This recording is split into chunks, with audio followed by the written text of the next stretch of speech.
श्री स्वामी समर्थ. श्री गणपती अथर्वशीर्ष. ओम नमस्ते गणपतये. त्वमेव प्रत्यक्षं तत्त्वमसि. त्वमेव केवलं कर्तासि. त्वमेव केवलं धर्तासि. त्वमेव केवलं हर्तासि. त्वमेव सर्वं खल्विदं ब्रह्मासि. त्वं साक्षादात्मासि नित्यं. ऋतं वच्मि सत्यं वच्मि. अवत्वं माम् अववक्तारम् अवश्रोतारम् अवदातारम् अवधातारम् अवानुचानमवशिष्यम् अवपश्चातात् अवपुरस्तात् अवोत्तरातात् अवदक्षिणातात् अवचोर्ध्वातात् अवादरातात् सर्वतो मा पाहि पाहि सम्मन्तात्. त्वं वाङ्मयस्त्वं चिन्मयः त्वमानन्दमयस्त्वं ब्रह्ममयः. त्वं सच्चिदानन्दाद्वितीयोऽसि. त्वं प्रत्यक्षं ब्रह्मासि. त्वं ज्ञानमयो विज्ञानमयोऽसि. सर्वजगदिदं त्वत्तो जायते. सर्वजगदिदं त्वत्तस्तिष्ठति. सर्वजगदिदं त्वयि लयमीशति. सर्वजगदिदं त्वयि प्रत्येति. त्वं भूमिरापो नलो नीलो नभः. त्वं चत्वारि वाक्पदानि. त्वं गुणत्रयातीतः. त्वं अवस्थात्रयातीतः.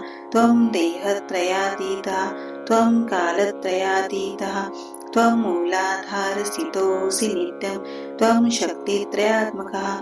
त्वां योगिनो ध्यायन्ति नित्यं. त्वं ब्रह्मा स्वं विष्णु स्वं रुद्रस्त्वं इन्द्रस्त्वं अग्निस्त्वं वायुस्त्वं सूर्यस्त्वं चन्द्रमास्त्वं ब्रह्मभूभुवस्वरं गणादिं पूर्वमुच्चार्य वर्णादि तदनन्तरम् अनुस्वारः परतरः अर्धेन्दुलसितं तारेण रुद्धम्. एतत् तव मनुस्वरूपं.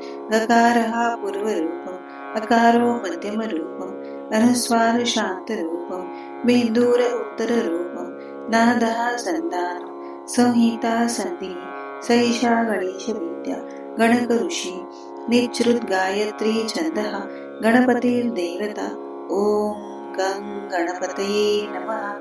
एकदन्ताय विद्महे वक्रतुण्डाय धीमहि तन्नो दन्ती प्रचोदयात्. एकदन्तं चतुर्हस्तं पाशम् अंकुशधारणं रदं च वरदं हस्तै बिभ्राणं मूषकध्वजं रक्तं लम्बोदरं शूर्पकर्णकं रक्तवाससं रक्तगन्धानुलिप्ताङ्गं रक्तपुष्पैः सुपूजितं भक्तानुकम्पिनं देवं जगत्कारणम् अच्युतम् आविर्भूतं च सृष्टादौ प्रकृते पुरुषात् परम् एवं ध्यायति यो नित्यं स योगी योगिनां वरः. नमो व्रातपते नमो गणपते नमः प्रमथपते. नमस्ते लंबोदराय एकदन्ताय विघ्ननाशिने शिवसूताय श्रीवरदमूर्तये नमो नमः. श्री स्वामी समर्थ.